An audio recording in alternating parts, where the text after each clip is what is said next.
Saya akan berbicara dan saya coba menyambung atau mengaitkan dengan dua khotbah yang telah kita dengar sebelumnya. 2 minggu berturut-turut bicara tentang kasih. Saya mau membahas tentang ketersediaan kita di dalam Tuhan, di dalam rencana Tuhan, di dalam agenda Tuhan. Tujuan daripada khotbah ini supaya setiap kita jemaat Tuhan, hamba-hamba Tuhan, atau setiap kita keluarga besar L2DN ini, kita memahami bahwa hidup kekristenan kita adalah perwujudan. Perwujudan dari apa? Perwujudan dari kasih Tuhan dan karya penebusannya tentu bagi saudara dan saya. Yang menyelamatkan kita, yang membentuk kita. Dan kemudian atas dasar itu kita punya ketersediaan pengabdian. Kita tersedia mengabdi tanpa pamrih yang berlandaskan kasih terhadap agendanya. Bapak Ibu Saudara yang dikasihi oleh Tuhan, kita ada dalam situasi kondisi yang umumnya orang akan, begitu saya ngomong situasi kondisi, mungkin dalam imajinasi atau asumsi Bapak Ibu Saudara langsung hari-hari ini adalah sulit.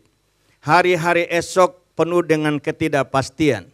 Tetapi saya mau ngomong hal yang lain.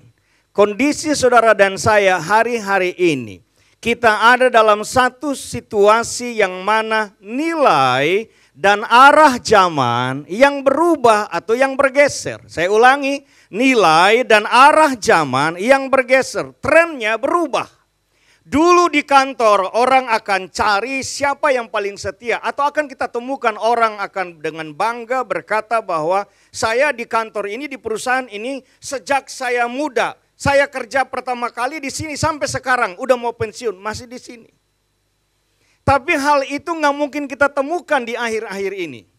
Ada yang 1 bulan kerja terima gaji langsung mundur cari lagi yang baru, atau sementara kerja udah cari kantor yang lain. Dalam hubungan pertemanan muncul pertanyaan begini, kalau saya bergaul dengan dia saya dapat apa ya? Tapi yang jadi masalah adalah hal yang begini masuk di gereja. Saya lebih suka gereja besar daripada gereja kecil. Kenapa? Di gereja besar orang gak kenal saya. Di gereja kecil semua orang melihat saya. Masih bagus sih kalau yang ini. Saya mau di gereja besar karena di gereja besar itu memang besar kebutuhannya. Tetapi kemudian ketutupnya lebih cepat daripada gereja kecil. Dan tanpa saya aman-aman saja tuh gereja. Kita sudah mulai dengan bahasa umum tuh manipiro. Ini yang saya bilang bahwa nilai dan zaman berubah. Arah zaman berubah. Hal yang tidak boleh berubah dari saudara dan saya adalah sebagaimana Tuhan kita setia, begitu juga kita setia. Di tempat ini beberapa bulan yang lalu Pastor Leo berbicara tentang kemurahan hati. Dan saya pikir kemurahan hati itu seharusnya menjadi gaya hidup semua anak-anak Tuhan. Mengapa? Karena Bapa kita murah hati. Maka kita sebagai anak-anaknya wajib harus kita juga murah hati. Yang setuju katakan amin. Dan kalau 2 minggu berturut-turut Bapa kita adalah kasih, maka saudara dan saya nggak mungkin tidak, kita juga harus kasih. Saya kutip apa yang dikatakan oleh Pastor Ross bahwa kita mau perkenalkan Allah kita yang seperti apa kepada orang sekitar kita, dunia sekitar kita yang berdosa ini. Bicara kasih kita nggak bicara perasaan. Bicara kasih kita bicara pilihan dan keputusan. Tentu atas dasar karena kita mengalami kasih Tuhan, amin. Kita kenal siapa Bapa kita kenal siapa Tuhan kita. Dan dari situ kita alirkan kasih itu. Mudah? Enggak juga. Sulit? Enggak juga. Tergantung saudara dan saya kita mau lengket kemana nih kira-kira. Kita mau tertancap di mana? Pohon yang berduri kah? Yang menghasilkan buah yang asam kah? Atau kita ada dalam pohon yang baik dan menghasilkan buah yang baik? Karena menurut saya pada dasarnya cabang itu bergantung kepada pokoknya. Kalau pokok itu akan berbuah atau adalah pokok yang baik, maka tentu dari carang akan keluar hal yang baik. Tapi ironinya yang terjadi dalam dunia kekristenan, dari mimbar kita selalu bicara kasih. Tapi dalam prakteknya kita masih gagap di soal ini. Pastor Leo bilang apa? Untuk mengasihi Tuhan, kita perlu Tuhan. Mengapa? Karena kita mau alirkan kasih yang tanpa batas itu, kasih agape. Itu sebabnya saudara yang diberkati Tuhan, saya mulai dengan pernyataan ini. Umumnya, ketersediaan dan gairah seseorang erat hubungannya dengan minat dan kepentingannya. Jadi kalau kita taruh di hati kita taruh di pikiran kita adalah tentang kepentingan Tuhan, tentang kepentingan sorga, maka totalitas hidup saudara dan saya akan terarah ke situ. Betul apa benar? Kalau kita berpikir bahwa saya mau jadi suksesinya Tuhan, kalau saya berpikir bahwa saya mau jadi anak-anak kerajaan Tuhan, sehingga di mana saya pergi dan berada orang harus melihat itu teralirkan dari saya. Maka saya nggak mungkin lakukan hal yang lain dari apa yang saya pikir dan saya katakan. Itu sebabnya saudara yang diberkati Tuhan, saya ulangi bahwa seminat saudara dan saya itu sangat menentukan kita ini tertarik atau mau berbuat apa. Umumnya ketersediaan dan gairah seseorang erat hubungannya dengan minat dan kepentingannya. Jadi kalau minat kita adalah apa yang diminati Tuhan, kalau kepentingan kita adalah kepentingannya Tuhan, maka kita sejalan dengan Tuhan. Kalau kita lakukan yang berbeda, maka kita berlawanan arah dengan Tuhan. Itu sebabnya kita perlu baca beberapa bagian firman Tuhan ini.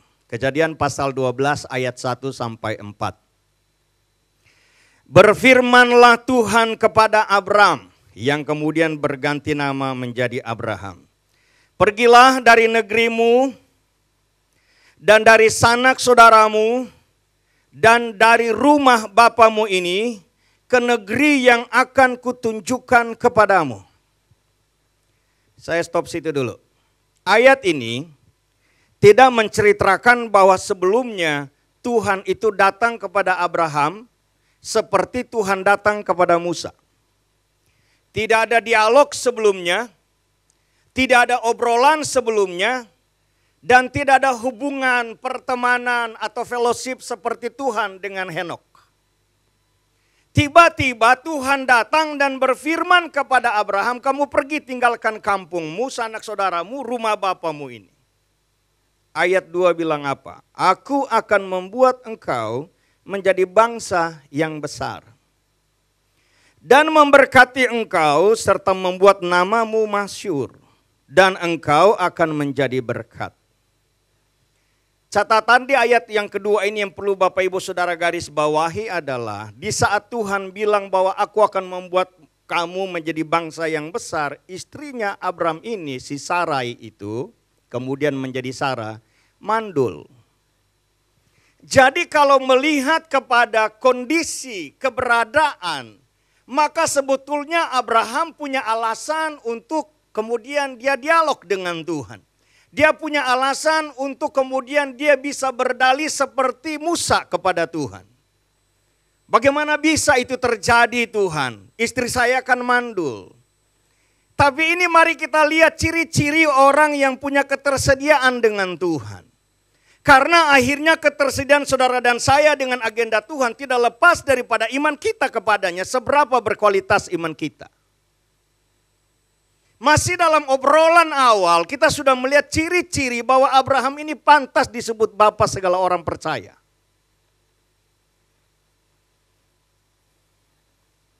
Ayat 3. Aku akan memberkati orang-orang yang memberkati engkau. Dan mengutuk orang-orang yang mengutuk engkau. Dan olehmu semua kaum di muka bumi akan mendapat berkat. Keren. Tuhan punya rencana masa depan untuk Abraham. Dan Tuhan berbicara atau menjaminkan Abraham, siapa yang berkatimu diberkati. Siapa mengutukmu dikutuk olehku. Tuhan gak beritahu prosesnya ke situ seperti apa. Kalau di gereja ini kita melihat atau diberitahukan Tuhan tentang masa depan gereja ini, maka semuanya akan antusias untuk menuju ke sana. Kita lupa bahwa untuk mencapai itu ada prosesnya. Bayangkan kalau angin yang besar itu datang, lalu kemudian kapal yang besar atau perahu itu melambangkan saudara dan saya gereja ini, maka tentu jangan kita pikir berapa cepatnya perahu itu akan sampai pada tujuan. Tapi mari kita coba renungkan antara gelombangnya ada di situ, ombaknya ada di situ. Lalu kemudian kalau anginnya terlalu kencang dan semua orang ada di kiri, layarnya ada di kiri, bisa terbalik dan sebagainya. Berarti semua orang yang ada dalam kapal atau perahu layar itu pasti semua mesti antusias, semua mesti siaga, semua mesti sadar tentang keberadaan perahu ini. Tujuan sampai ke sana bukan bergantung pada jurumudi, tapi kita semua dan seterusnya. Dan menurut saya ini prosesnya, ini penyangkalan dirinya, ini pergumulan saudara dan saya. Sementara di kantor kita punya target, di rumah tangga kita punya persoalan. Tapi jika kita punya kasih yang dari Tuhan itu, maka kita akan sangat tersedia untuk Tuhan. Untuk agendanya. Dan ketersediaan kita, perwujudan daripada kasih kita kepadanya. Ayat 4. Lalu pergilah Abram seperti yang difirmankan Tuhan kepadanya. Dan Lot pun ikut bersama-sama dengan dia. Abram berumur 75 tahun ketika ia berangkat dari Haran. Abram berumur 75 tahun ketika Tuhan berfirman kepadanya keluar dari negeri ini. Abram berumur 75 tahun ketika dia mendapat janji Tuhan bahwa dia akan menjadi bangsa yang besar. Dan 25 tahun kemudian baru Ishak lahir.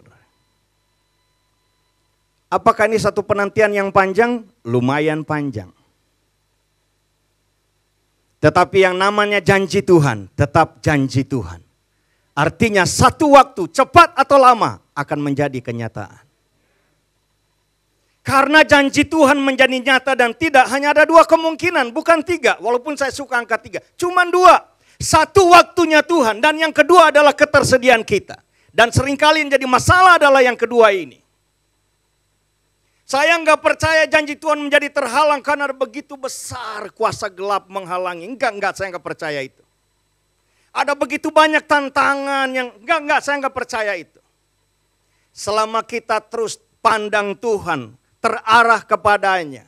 Lalu kemudian Tuhan sudah waktunya tiba bagi kita. Oh, itu mah segampang kita balik tangan kita aja.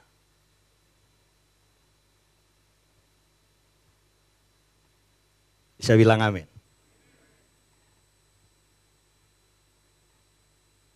Puji Tuhan. Ayat 4 yang perlu kita garis bawahi di sini adalah lalu pergilah Abram seperti yang difirmankan Tuhan. Bandingkan dengan Yunus. Dia dengar jelas Tuhan maunya apa. Dia bergegas pergi juga karena atas apa yang dia dengar. Tapi arah di mana dia pergi berbeda dengan arah yang Tuhan mau dia pergi. Ujung-ujung ditelan ikan dia. Yunus berkhotbah seperti yang Tuhan mau. Sampaikan pada orang Niniwe tentang hukuman nanti kalau mereka enggak bertobat. Tapi dari dasar hati yang tidak mengharapkan orang Niniwe bertobat. Tapi bagi Tuhan enggak masalah. Untuk hal yang ini sama seperti Paulus bilang, saya enggak mau tahu. Orang menyampaikan Injil atas dasar motif apa, saya enggak mau tahu. Bagi saya yang penting Injil tersampaikan orang dengar. Saya coba kaitkan ini dengan apa yang dikatakan Tuhan dalam Matius 7 ayat 22-23. Orang ngaku-ngakunya kami udah bernubuat demi namamu, usir setan demi namamu, melakukan mujizat demi namamu. Dan Tuhan bilang saat itu aku akan berterus terang, enyalah kamu pembuat kejahatan. Saya bikin 3 ayat ini menjadi satu cerita ya. Saudara boleh renungkan itu. Antara Yunus berkhotbah tanpa berharap orang bertobat. Lalu kemudian Paulus bilang terserah orang mau menyampaikan firman, motifnya apa, pelayanan dengan tujuannya apa, terserah. Yang penting yang dia masih bicara Tuhan Yesus baik atau Injil Kristus umpamanya. Tapi kemudian yang mesti kita sadar di ujung sana ada ayat Matius 7 tadi ayat 22-23. Kita pikir kita dipakai Tuhan luar biasa, kita pikir kita dikenal Tuhan luar biasa. Tapi kita dikejutkan karena Tuhan ngaku dia nggak kenal kita. Saat itu terjadilah kejutan demi kejutan. Kita pikir saudara kita tuh yang kacau itu pasti neraka, ternyata dia di sorga dan dia juga terkejut kok saya di sorga. Dan kita juga yang pikir kita di sorga paling tengah, mungkin dekat dengan Tuhan, ternyata kita di neraka paling dekat, kita juga terkejut.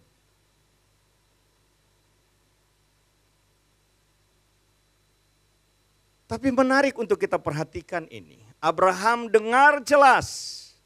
Dan setelah dia mendengar, dia melakukan seperti apa yang dia dengar. Maka di Kejadian pasal 22 ayat 18. Kalau kita baca dari ayat sebelumnya ya. Bahwa ini kan penantian 25 tahun kan lumayan panjang nih. Ini sekarang anak sudah ada. Lagi lucu-lucunya nih. Lalu langsung merasa bahwa ini anak milik saya dan istri saya. Tiba-tiba Tuhan bilang itu Ishak dipersembahkan. Kembali lagi ayat itu atau kalimat itu jelas di pendengaran Abraham bahwa anakmu itu dipersembahkan. Dan Abraham gak tanya-tanya Tuhan seolah-olah dia gak ngerti juga dia gak lakukan itu. Karena memang yang dia dengar itu jelas dan dia tahu apa arti kalimat itu. Anak dipersembahkan artinya ia dipersembahkan. Seperti layaknya korban persembahan domba itu. Pergilah mereka, papa, anak, sama orang kerja. Di tengah jalan anak disuruh, orang kerja disuruh tinggal berdua. Ngomongnya enak, kami mau pergi ibadah, kamu tunggu sini, nanti setelah itu kami juga balik. Kalau dia tahu Ishak mau dipersembahkan, kalimat yang benar, kamu tunggu sini, kami berdua mau pergi ibadah, setelah itu nanti saya kembali. Maka Ishak tanya di tengah jalan, Ishak tanya, papi, ini kayu ada, semua bahan ada. Itu dombanya mana? Dengan enteng, dengan yakin, dengan tenang Abraham berkata, nanti ada di sana, Tuhan menyediakan. Dari situ kita suka pakai kata Yehovah Jireh.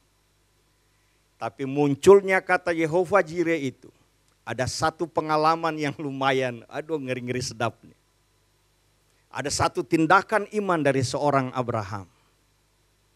Tapi menurut saya yang menarik adalah, kalau Abraham memang sudah terbiasa bermanuver bersama Tuhan. Tapi lain cerita dengan Ishak.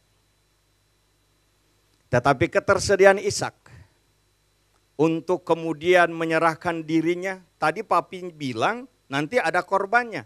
Kenapa sekarang saya yang diikat di atas kayu-kayu ini?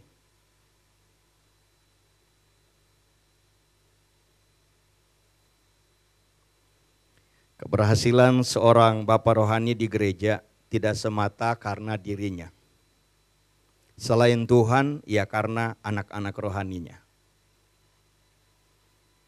Keberhasilan bapak rohani di gereja tidak selalu faktornya adalah dirinya. Selain Tuhan tentu adalah anak rohaninya. Keberhasilan bapak rohani di gereja tidak selalu karena dirinya. Selain Tuhan, karena anak-anak rohaninya. Keberhasilan seorang gembala di gereja enggak selalu karena dirinya. Selain Tuhan, karena jemaatnya. Ini enggak ada amin ya dari tadi kalimat ini saya sebut. Ini waktu bisa habis di sini. Lagi nggak connect sama saya ya. Haleluya. Itu yang terjadi dengan Ishak. Ketersediaannya terhadap tugas ayahnya yang diminta Tuhan. Kemudian Tuhan menjanjikan bahwa lewat keturunan mula semua bangsa di muka bumi akan mendapat berkat. Dan kemudian Abraham disebut bapa segala orang percaya. Abraham boleh percaya, Abraham boleh bersedia untuk mengorbankan Ishak. Kalau Ishak nggak mau gimana ceritanya? Saya ulangi, keberhasilan Bapak rohani di gereja bukan hanya semata dirinya. Selain Tuhan, bergantung juga kepada anak-anak rohaninya. Mantap itu. Saya nggak ulang kalimat ini, saya pindah. Haleluya. Maka mari kita baca Kejadian 22 ayat 18. Oleh keturunan mula, semua bangsa di bumi akan mendapat berkat. Karena engkau mendengarkan firman-Ku. Dalam perjanjian baru ada firman Tuhan bunyi begini. Terlebih berbahagia adalah yang mendengar dan menyimpannya dalam hati. Kalau ayat ini bilang karena engkau mendengarkan firman-Ku. Saya coba bikin sambungannya dua ayat ini. Setelah kita dengar dengan jelas, kita simpan dalam hati. Bukan kita putar-putar di otak kita. Dan kalau kita simpan dalam hati, ekspresinya adalah kita akan mentaatinya. Kita akan mentaatinya. Itu sebabnya Tuhan menjanjikan berkat lebih kepada Abraham atas ketaatan yang dia nggak pikir hasilnya bisa seperti itu. Saya pindah di perjanjian baru karena kita lagi bulan Desember ini. Kita bicara Natal dan seterusnya. Mari kita lihat Lukas 1 ayat 26 sampai 38. Bapak Ibu baca ya. Pada bulan yang ke-6, pada bulan apa itu? Bulan setelah malaikat berjumpa dengan Elisabet atau mulai dalam masa hamilnya Elisabet kakak sepupunya kira-kira gitu dari si Maria ini. Jadi Elisabet itu juga mandul. Ini orang mandul di Alkitab itu ada 8 orang.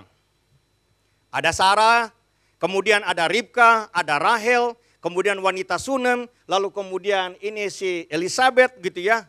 3 yang lain nanti Bapak Ibu cari. Oh iya ada Hana saya dengar. Udah tinggal 2 cari aja ya.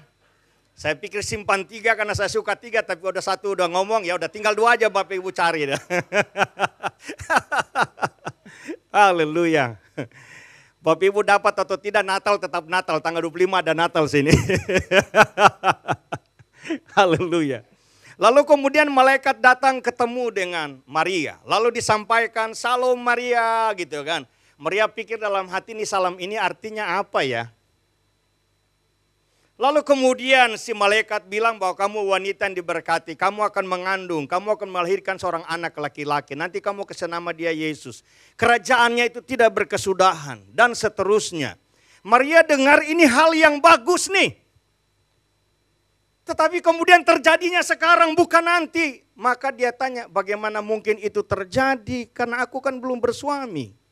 Itu beda dengan sekarang loh. Dulu tuh benar begitu ceritanya, orang hamil setelah ada suami. Dan ada suami itu setelah ada nikah gitu loh. Maka kalau kita bicara Natal, salah satu yang mesti kita renungkan adalah urutannya sebelum terjadinya sebuah keluarga, terbangun sebuah keluarga. Ketemu, kenalan, nyampaikan isi hati atau belok sana belok sini terus berharap mudah-mudahan dia mengerti gitu. Lalu kemudian berkomitmenlah berdua. Kalau enggak berani suruh orang ketiga kamu tolong tanya dia. Tanya apa? Dia mau enggak sama saya? Itu nanti kejadian seperti saya dulu tuh. Teman saya punya pacar, dia ragu nih. Pacarnya sebetulnya cinta dia atau cinta sama saya gitu kan. Konyolnya dia suruh saya yang nanya. Nanyanya begini, kamu tanya dia, pura-pura kamu suka. Nanti kalau dia sudah mau hampir mau sama kamu, kamu stop. Persoalan setelah saya ngomong sama tuh teman saya itu, dia nggak kelihatan hampir mau seperti teman saya bilang. Tapi kemudian dia tanya, kamu pacaran sama si A enggak? Saya bilang enggak. Ya udah saya mau sama kamu. Nah gimana coba saya bilang tuh. Dia tiba-tiba mau begitu. Bingunglah saya.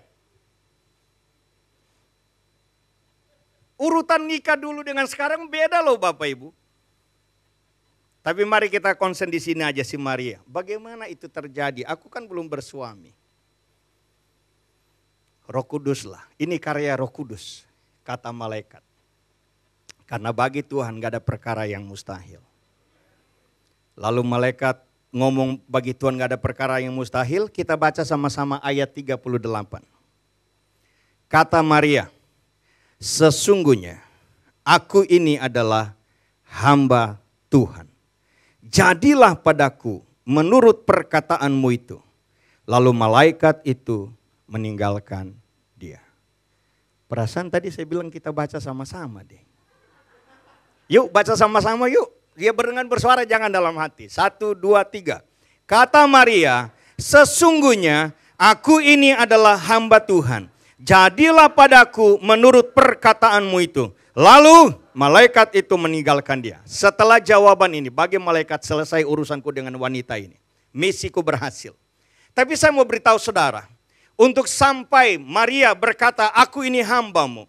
Untuk sampai saudara dan saya mengaku di hadapan Tuhan dan orang lain, saya adalah hamba Tuhan. Dua hal di depan yang gak boleh kita lupa. Adalah keputusan kita menerima Yesus sebagai Tuhan dan Juru Selamat. Kita menjadi anak Tuhan. Bisa bilang amin? Kita punya jaminan selamat, tapi kita juga punya warisan kekayaan-kekayaan ilahi dengan semua janji-janjinya. Bahwa nanti satu waktu bila kita mati, kita ada di sorga bersama dengan Bapa kita yang tidak pernah berubah itu. Dan itu adalah hak saudara dan saya sebagai anaknya dia. Perkenanan akan selalu bersama kita, perlindungan, penyertaan dan semua jaminan akan bersama dengan kita. Tetapi kemudian yang kedua, kita punya ketersediaan untuk menjadi muridnya Tuhan.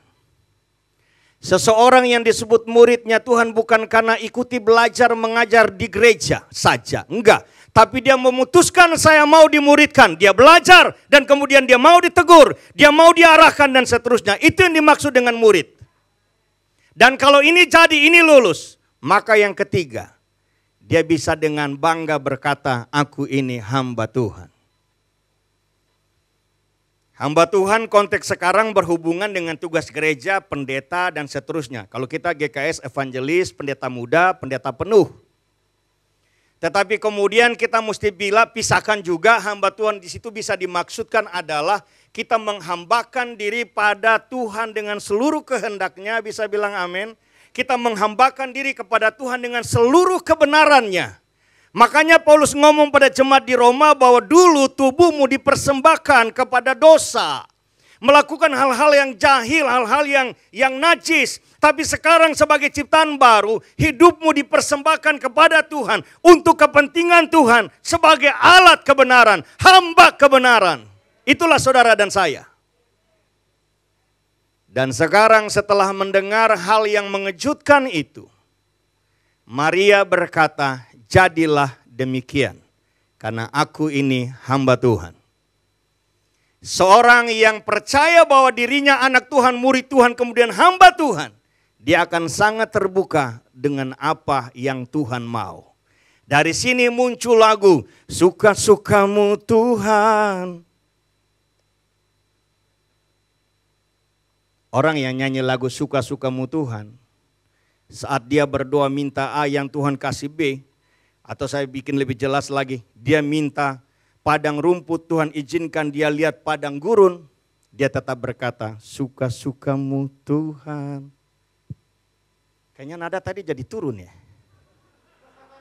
Mesti yang kencang kayak pertama, suka-sukamu Tuhan. Ah, itu berarti semangatnya masih oke.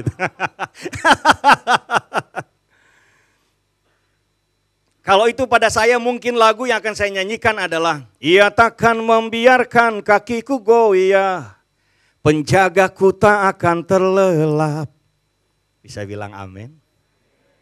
Kalau lagu yang lain, tapi apapun yang terjadi di dalam hidupku ini, Kau akan tetap Yesusku.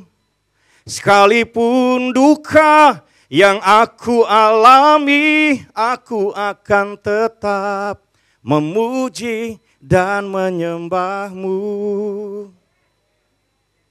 Ini iman yang stabil. Ini kasih yang stabil. Ini pengabdian yang stabil. Dari orang-orang yang berpengharapan secara stabil. Kalau hari ini, aku sangat percaya Tuhan. Aku sangat percaya Tuhan. Kemudian besok lusa, Tuhan, Engkau ada enggak sih? Gitu. Itu enggak stabil. Anak-anak Tuhan model begini, Tuhan mau harapkan apa coba? Sebab-sebab bisa muncul ketersediaan atau ketersediaan itu muncul dari faktor apa? Satu, jelas mendengar dan pahami betul perintah atau tujuan Tuhan. Seperti tadi, Maria tuh bukan berdebat. Dia bertanya karena dia belum paham. Beda dengan Musa. Nanti kalau mereka tanya, siapa yang utus aku? Udah dikasih tahu sama Tuhan. Nanti kalau ke sana terus mereka nggak mau jawab, nggak mau sambut aku gimana? Nanti aku sertai. Nanti kalau ketemu Firaun aku ngomong apa? Begini ngomongnya. Ujung-ujung Tuhan boleh nggak cari lain? Aku ini kan petali dan cekik. Udah tanya sana sini bukan? Ya dia aku coba deh. Kan kalau sekarang gitu kan. Ya atau setidaknya, ya deh Pak Pendeta saya bawa dalam doa ya, keren juga tuh. Padahal dalam hati memang gak mau tuh. Tapi kan dari dengar itu agak sedikit menghibur kita yang ngomong ya. Udah tanya panjang lebar, Tuhan jawab, ladenin lagi. Masih juga dia ngomong, Harun aja deh, pintar ngomong dia.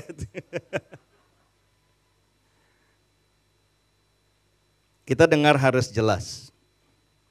Dari jelas dengar pasti kita juga akan paham dengan jelas. Saya pakai ayat yang sama saja tadi ya, Kejadian 12 ayat 4 itu. Bapak Ibu baca lagi ayat itu. Poin 2. Sadar diri dan sadar akan tugas Tuhan atau tugas dari Tuhan. Sadar diri dalam arti kita harus melihat kita siapa di hadapan Tuhan. Apa kita di mata Tuhan? Kita biji matanya, dia ukir kita di telapak tangannya, kita objek kasihnya, dia percayakan kita menjadi mitranya, kita adalah anak-anaknya yang kekasih. Dan hebatnya untuk mendapatkan saudara dan saya, Tuhan tidak bisa mengandalkan terus-menerus mujizat dengan apa contohnya? Awan, tiang awan di siang hari, tiang api di malam hari, atau mana setiap hari. Untuk mendapatkan saudara dan saya, Tuhan gak bisa terus-menerus mengandalkan malaikat Gabriel untuk selalu bawa berita dan seterusnya. Akhirnya satu-satunya jalan karena gak ada jalan yang lain. Karena untuk menyelesaikan masalah manusia yaitu masalah yang kekal. Saya ulangi ya. Masalah manusia ada banyak, kalau saya mau bilang dua saja, ada masalah yang sifatnya sementara, tapi ada yang kekal. Yang sementara yang sehari-hari kita, tapi yang kekal adalah nanti mati kita kemana, itu masalah kekal. Karena di ujung sana ada satu sorga, ada satu neraka. Ini masalah kekal saudara dan saya sebagai manusia. Dan untuk menyelesaikan masalah ini, Tuhan, Sang Firman harus datang dalam wujud daging, dalam wujud manusia. Yesus bentuknya. Dan untuk mendapatkan saudara dan saya, dia bukan hanya memilih tempat seperti kandang dan palungan untuk dia tidur. Tapi kemudian dia harus memilih yang namanya bukit tengkorak. Dia harus memilih yang namanya kayu salib yang kasar.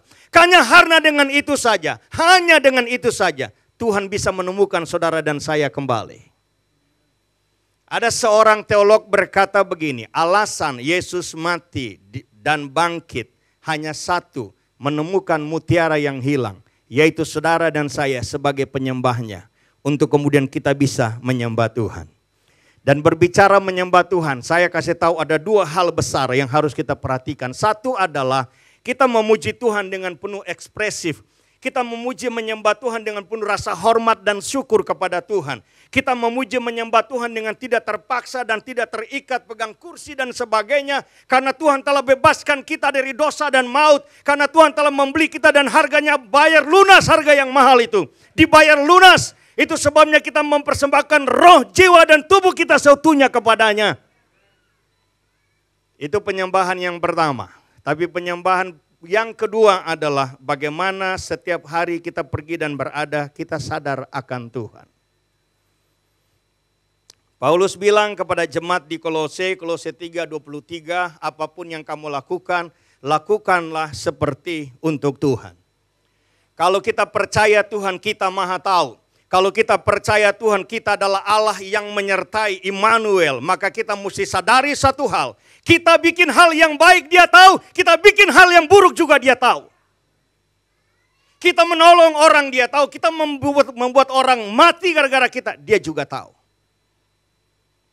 Kita jaga kekudusan dia tahu, kita melakukan kekudusan dia juga tahu. Itu adalah ibadah yang kedua. Dan untuk yang ibadah satu, orang Pentakosta karismatik pasti menang ini.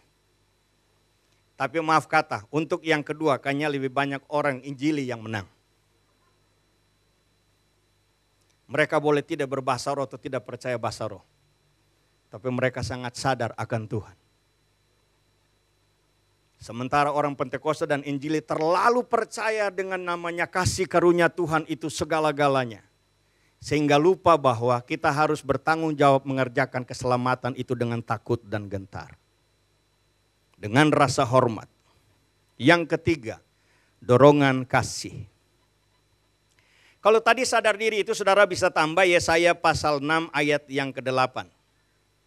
Singkat mengenai ayat ini adalah setelah Yesaya mengalami pemulihan.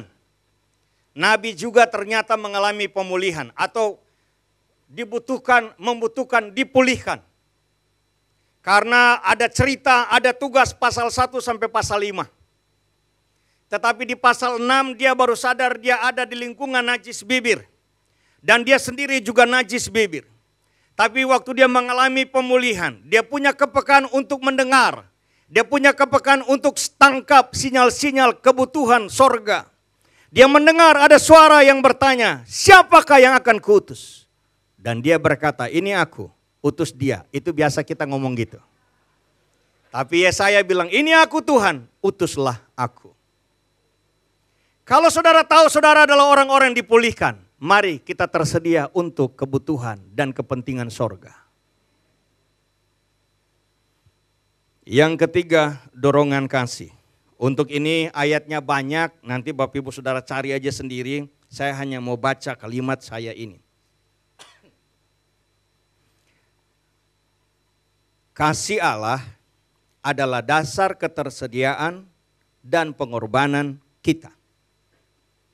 Saya ulangi, kasih Allah adalah dasar ketersediaan dan pengorbanan kita. Kita belum sungguh-sungguh berkorban walaupun kita bilang kita sudah berkorban. Sampai kita tahu betul bahwa pengorbanan kita dasarnya adalah kasih Tuhan. Maka berarti pengorbanan itu pengorbanan yang tanpa pamrih. Bila kemudian pendeta lupa berterima kasih, kita juga nggak ngungkit. Bila kemudian kita dibuat tersinggung, kita juga nggak ngungkit dan seterusnya.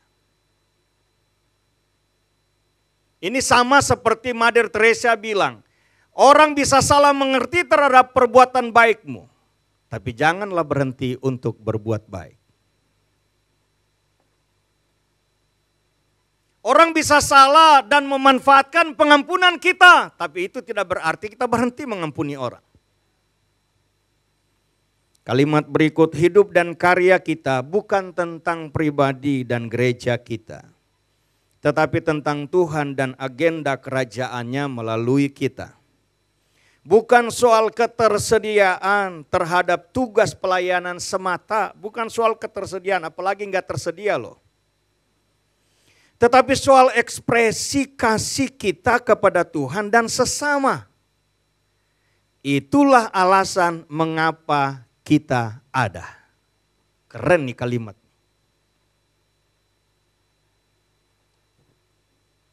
Kalimat itu nggak ada di situ ya? Oh iya, saya padahal mau minta foto itu saya dengan kalimat itu, ternyata nggak ada. Adanya di sini. Secara cepat, Jok, waktu saya habis toh. Waduh, kamu ini angkat itu waktu. Saya baca secara cepat. Ini mesti saya sampaikan, kalau enggak khotbah saya ngegantung ini. Cila, kamu baru naik. Biasa naik sebelum waktu habis loh. Waduh, udah nggak usah protes tambah lama nih. Jok, ya mulai dari waktu yang tadi 6 menit atau 10 menit itu. Enggak. Ini cepat saja. Hal-hal yang nampak dari ketersediaan. 1, taat penuh dan tidak pamrih. Filipi 1:21 sampai 24. Paulus bilang, bagiku hidup adalah Kristus dan mati adalah keuntungan. Tapi jika aku harus hidup, berarti aku harus hidup memberi buah. Mana yang kupilih, aku bingung, aku nggak tahu. Karena bagi dia di sorga ya enak, di dunia juga tugas harus dijalankan.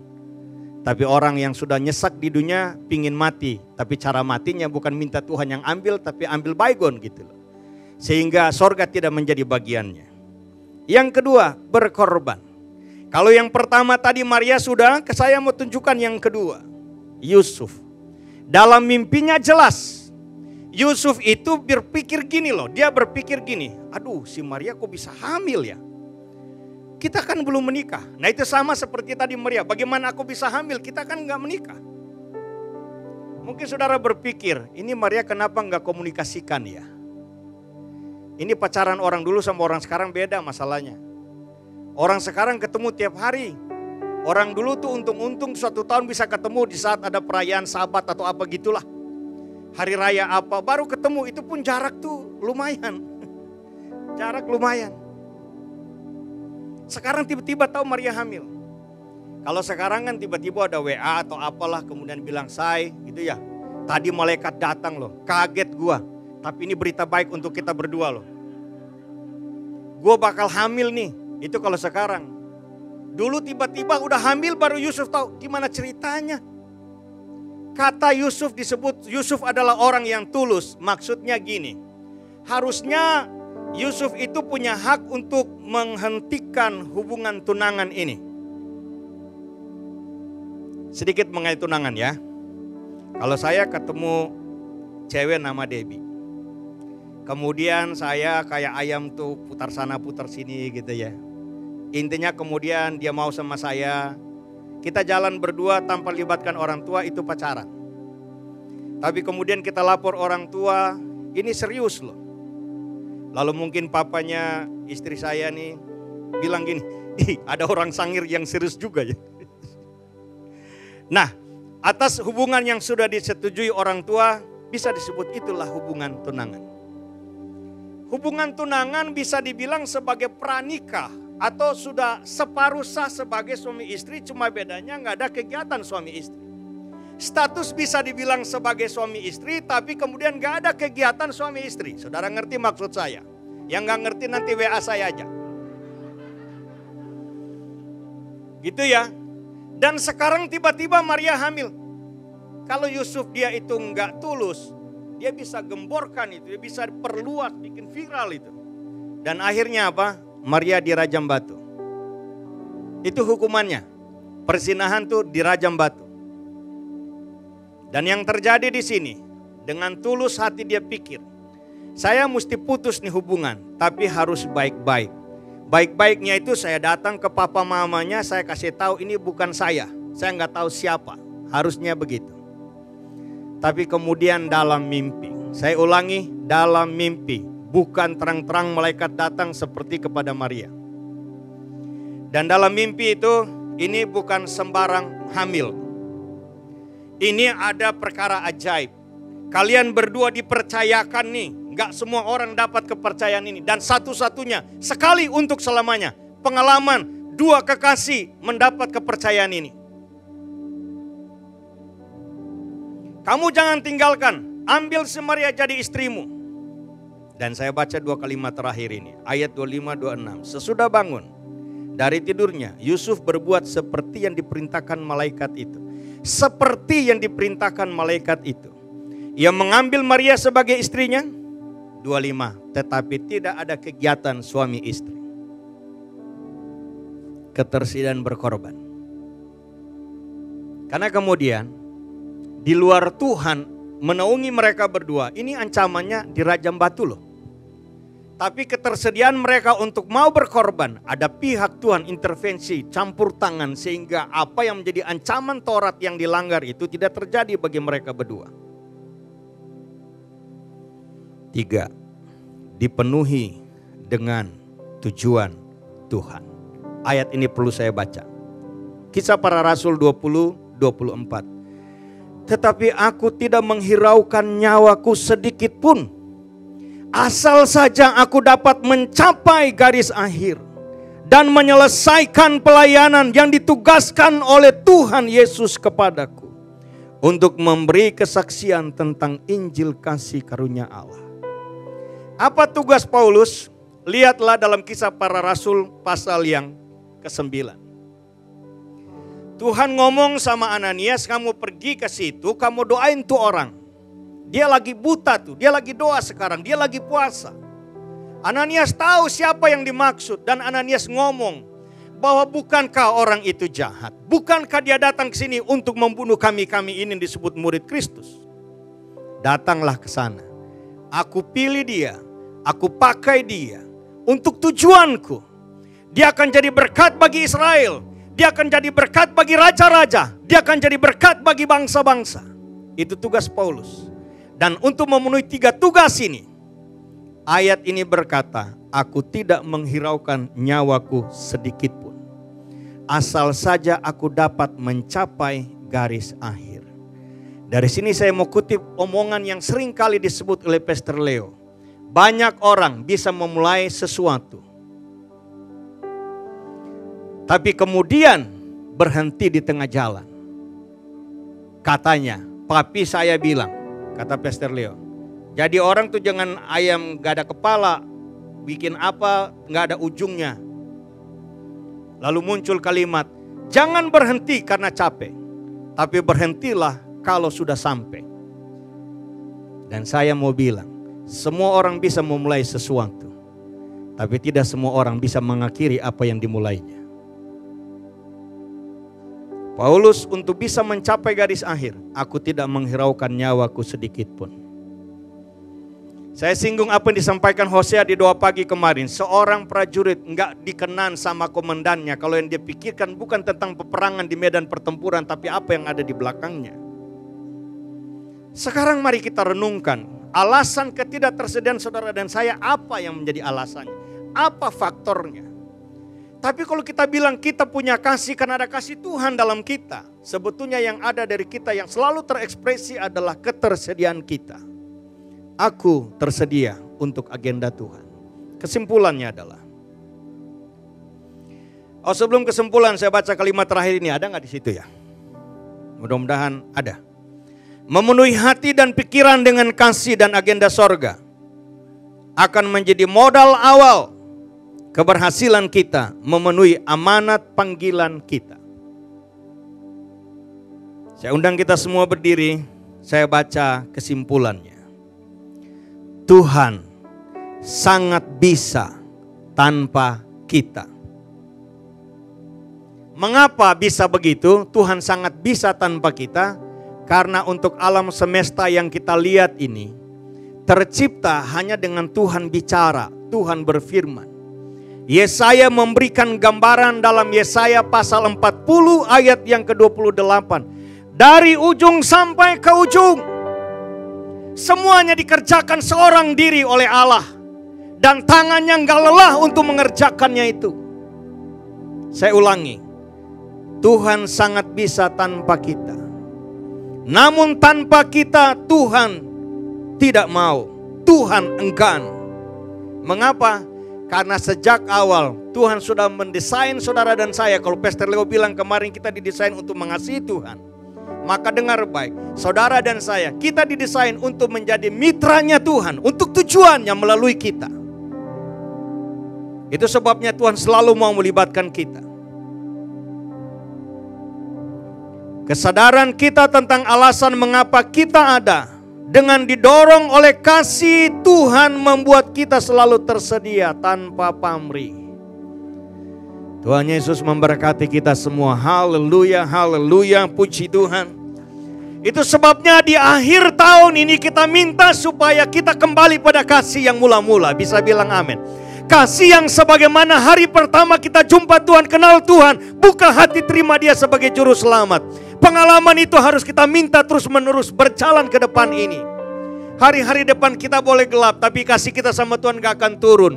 Kalau kita terus dengan kasih yang membara ini, terus menyala-nyala, hubungan yang terus dekat dengan Tuhan, maka akan ada selalu alasan bagi kita untuk mengucap syukur. Di G. Mari kita akhiri ibadah kita dengan kita nyanyi lagu ini.